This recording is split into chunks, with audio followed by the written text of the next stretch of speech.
foyi mais nin den en parenthèse d'atugu Solomana même profiter parenthèse wara fene fe o fene kuma cara kusoba ntute fe ganda do ala no ye udemil ni malake ka histoire yami donc talbi de malake blaka udemil clashing yafo de do yafo malake yiminge udemil la atumanga ke kuma chama fora yami demseni manga ni demseni kele don tunte fe gandado ala men dado yoro be kala joro jume udemil yere afo aka dongli la ka ne yere to do ala ko afo ka garan akimara ko moti teri janfa wari kama ko la preuve ko asegina sidigi fe yame ntena jabi parce que al ko 2000 ten dogoni era ale ndeni mun fla ba era ndeni mun fla ba ndeni mais min fuyi dron ou 2000 be si dongli dala aka dongli da malake be si dongli dala aka dongli da mo shi kanu nege ka tu black telefoni clash fula on me clash don on me clash ke amba inconvénient don amba avantage don yame anya labay avenir be nununa avenir bu bulu u ka dongli da u ka nafa soro ala sira were fe mena do histoire la ne ou 2000 don malake ni ou 2000 chien ntaro na chien folo wa chien flana no ka ele senga akera palais de sport la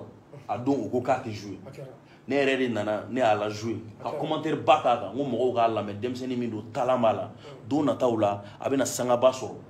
n ko mɔgɔw k'a lamɛn ne yɛrɛ dɔn kɛ a nɔfɛ scène kan o fɛnɛ kɔfɛ Jagɛlɛya casting na Tomorobugu n y'a invité a don a nana o bɛɛ fɛnɛ kɔfɛ n y'a f'u ɲɛna n b'aw ka bila la n y'aw kɔrɔkɛ de ni n bɛ se ka fɛn fɛn kɛ aw ye dɛmɛmanɔgɔ dɛmɛ la y'a mɛn mais mɔgɔ n'i ye fɛn kɛ mɔgɔ ye n'i tilara ka olu fɔ o bɛ kɛ baraji tiɲɛ y'a mɛn o bɛ kɛ baraji n tɛna don o yɔrɔ détail la donc c'est pour k'a yira mɔgɔw la foyi tɛ ne moi je n'ai rien contre Oudemil ou Lil Ben ni malake in nana ɲɔgɔn dɔn an ye baara daminɛ Oudemil ni malake fɛnɛ tun bɛ ɲɔgɔn dɔn sani ne yɛrɛ cɛ u bɛ ɲɔgɔn sɔrɔ studio la u bɛ baro kɛ u bɛ yɛlɛw kɛ u b'u ka fɛnw kɛ y'a mɛn u y'u ka featuringw kɛ u y'a bɔ malake ka album kɛra a ye Oudemil invité palais la u ye fɛnw kɛ kɛlɛ nana cogo di kɛlɛ nana ni ani ko histoire de ani ye jɔn ye ani ye Mali rap kanubaga dɔ ye je pense ani Oudemil fɔlɔ de tun bɛ ɲɔgɔn dɔn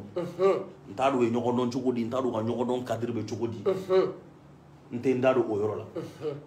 après ani ni malake fɛnɛ nana ɲɔgɔn dɔn o dun bɛɛ bɛ dɔnkili de la ne tun tɛ ani malake ka relation kalama u bɛ ɲɔgɔn dɔn ani malake ye ɲɔgɔn dɔn u ye ɲɔgɔn dɔn cadre min fɛ n t'a dɔn u ye kuma minnu fɔ ɲɔgɔn ye n t'a dɔn mais n kɔni b'a dɔn malake ye ko ka d'a ye kosɛbɛ a ye malake kanu a ye malake kanu ani malake bɛ baro kɛ kosɛbɛ donc don dɔ la a donna ka histoire dɔ la ka histoire ɲɛfɔ malake ye mais a m'a ɲɛfɔ malake ye ko Oudemil de don ou bien ko Saka de don ou bien ko Burama de don i bɛ k'a faamuya donc kuma in ye malake touché comme malake ye mɔgɔ ye histoire de ka d'ale dɔnkili la n'i y'a ka dɔnkili jateminɛ a ka son dɔ titre bɛ yen ko Solo o ye histoire de a ka son dɔ titre bɛ yen ko Mami a bɛ ka histoire dɔ de raconter a ka son dɔ titre bɛ yen ko Cɛ Magan a bɛ ka histoire dɔ de raconter i bɛ k'a faamuya donc ani in fɛnɛ la ani kelen ka histoire fɔ Mala ye histoire in ta k'a kɛ dɔnkili ye i bɛ k'a faamuya a fana ye histoire kɛ dɔnkili direct a ye histoire kɛ dɔnkili ye i bɛ dɔnkili lamɛn a daminɛ f'a laban Oudemil tɔgɔ t'a la dɔnkili daminɛ f'a laban Lil Ben tɔgɔ t'a la clash t'a la nenini t'a la dɔgɔyaman t'a la a ye dɔnkili histoire a ye dɔnkili bɔ dɔnkili jara dɔnkili bɔlen yɔrɔ dɔnkili yɛrɛ bɛ da yɔrɔ dɔnkili ma da hali Jagɛlɛya la parce que mɔgɔw fana fɔ ko ne de y'a bila ka Oudemil clash dɔnkili dilanna Magas ka studio la Big Boss Music a ye dɔnkili bɔ dɔnkili tun man ka bɔ yɛrɛ a ye dɔnkili ci Ani ma Ani ka dɔnkili lamɛn parce que Ani y'a diya mɔgɔ ye dɔnkili diyara Ani ye mobili san Malake ye donc Ani tun bɛ fɛ ka mobili in di Malake ma surprise de la o yɔrɔ de la Ani ye ne wele an ka surprise kɛ Malake la ne don yɔrɔ filɛ histoire in kɔnɔna la donc 31 jours an taara an ye mobili di Malake ma surprise kɛra donc an ye vidéo ni fɛnw kɛ yɔrɔ in kɔnɔna la donc dɔnkili vidéo bilara net sanfɛ quoi o de y'a to dɔnkili in yɛrɛ bɔra sinon a tun ye dɔnkili bɔ dɔrɔn ka dɔnkili da ani ma ani ka dɔnkili lamɛn a diya ye mɔgɔ don a banna a ye fɛn d'a ma e bɛ ka faamuya Solomana na n ka nin fɛn in dɔɔni min kan bɛ ka ɲigin ale ka ɲi tu vois que ale bɛ énergie di mɔgɔ ma a b'i kan wala wala donc o kɛra 31 su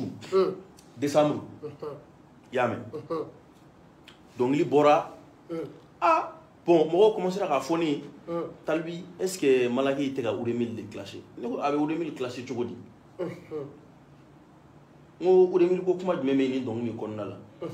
n k'a tɛ ka Oudemil clasher dɛ n y'a wele n ko Mala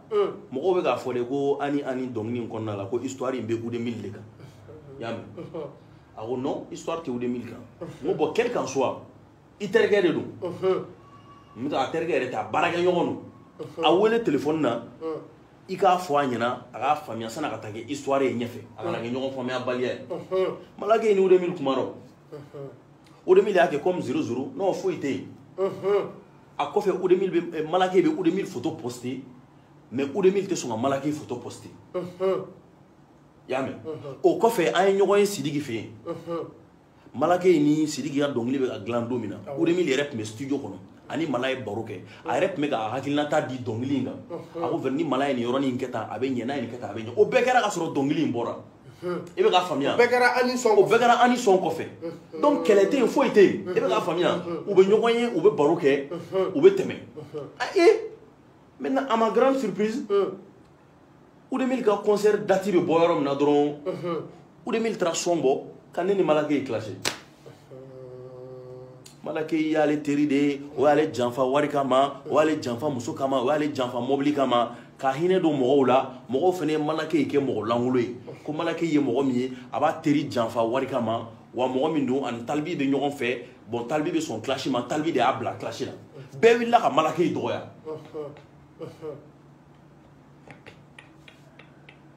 Solomana ni dɔnkili lamɛn don min na n ko Malaki kana kuma ne yɛrɛ fɛnɛ ma kuma n ko ne ye nin ko in faamuya Oudemil bɛ fɛ ka clash kɛ ka buzz wuli k'a ka concert kɛ n'an kumana sisan n'an y'a ka buzz tiɲɛ a bɛ se ka kɛ sababu ye a b'a ka concert tiɲɛ parce que mɔgɔ min don Oudemil fɛnɛ a ye Malaki dɛmɛ a ka concert publicité la a wulila ka na f'a ka concert la n ko n'o y'a sɔrɔ a ye clash in kɛ walasa k'a ka concert de labɛn a ka concert ka marcher an kana kuma an kana répond hali ni mɔgɔ min kumana k'i ye Oudemil clash kana foyi fɔ n'a bɛ kɛ sababu ye ka buzz d'a ma a ka concert ka marcher kana kuma i bɛ k'a faamuya donc an ma kuma a ye buzz kɛ a y'a ka concert kɛ concert marchera a ka concert fara hali o bɛɛ la n ko kana don clash in kɔnɔ kana don nin ko in kuma kɔnɔ u taar'u sigi interview la u ye kuma caman fɔ i y'a mɛn ne ni Sidiki cɛ la i ko ne ye Sidiki janfa wari kama ne tilara ka segin Sidiki kama yɔrɔ cɛnin y'o bɛɛ fɔ parce que u b'a dɔn ne ye mɔgɔ min ye n'i y'a fɔ ne ma dɔrɔn ne bɛ kuma ne tɛna don o détail la quoi n y'a fɔ bɛɛ n y'a yira bɛɛ la Sidiki ye ne ka mɔgɔ de bi fɛn fɛn ye mɔgɔ min diya o k'o fɔ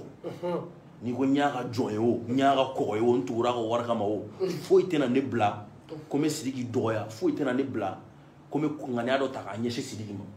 ne de y'a fɔ hɔrɔnya la an ye kɛlɛ kɛ mɔgɔw tun b'an ni ɲɔgɔn cɛ an ye fɛn dɔw ye an y'o faamuya an y'o bila kɛrɛfɛ an bɛ ka taa ni ɲɔgɔn ye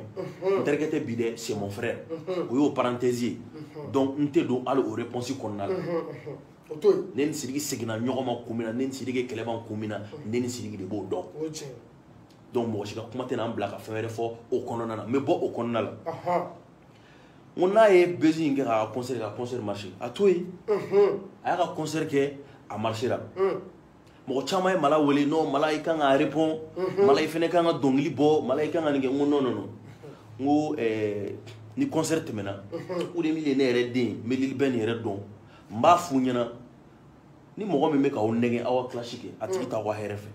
ayi a tigi t'aw ka hɛrɛ fɛ clash tɛ aw ka style ye mɔgɔ ma Oudemil dɔn ni clash ye a ye dɔnkili duman n'a ka dɔnkilininw da mɔgɔw kɛra fɛ o kama mɔgɔ ma Malaki dɔn ni clash ye a ye dɔnkili dumanninw da mɔgɔw kɛra fɛ o kama a ye taa o kelen in fɛ mais i b'a dɔn min bɛ ka Oudemil lafili parce que a ye clash in bɔ tile fila son in lamɛnna trop bon ni son lamɛnna trop a bɛ diya artiste ye mɔgɔw y'a wele a ye concert caman kɛ a ye cachet sɔrɔ mais n'i y'a ye e ye clash ni cachet ni fɛnw bɛɛ sɔrɔ e y'a sɔrɔ Malaki ye min clasheli la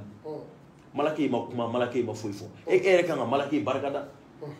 mais malake kana don classe kɔnɔ conseil ye min dɔrɔn conseil dun Udemil kana na fɔ ani malake tɛ classe la ayi ne ma malake bila ka Udemil classe wa malake yɛrɛ ma Udemil classe malake ni Udemil tɛ ɲɔgɔn ɲɛ sira la Udemil k'a ka dɔnkili da a bɛ se dɔnkili da la a ka mɔgɔw la convaincu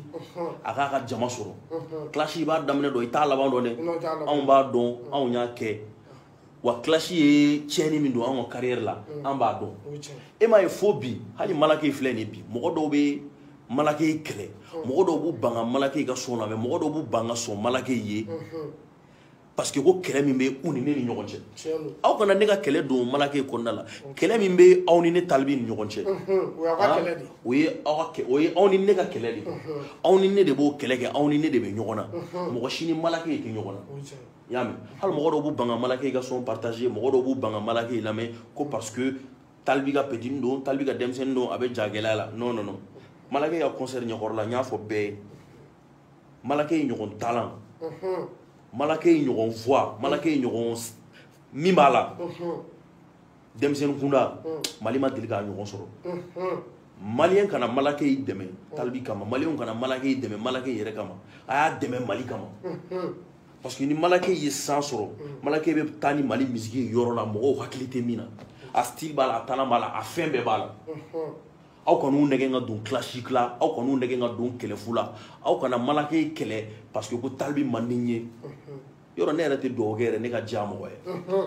ni bɛɛ kɛra ne fɛ dɔrɔn a ma ɲi ne ma Solomana ne t'a ni si ta awɔ o ye ne ka ɲɛnamaya taabolo ye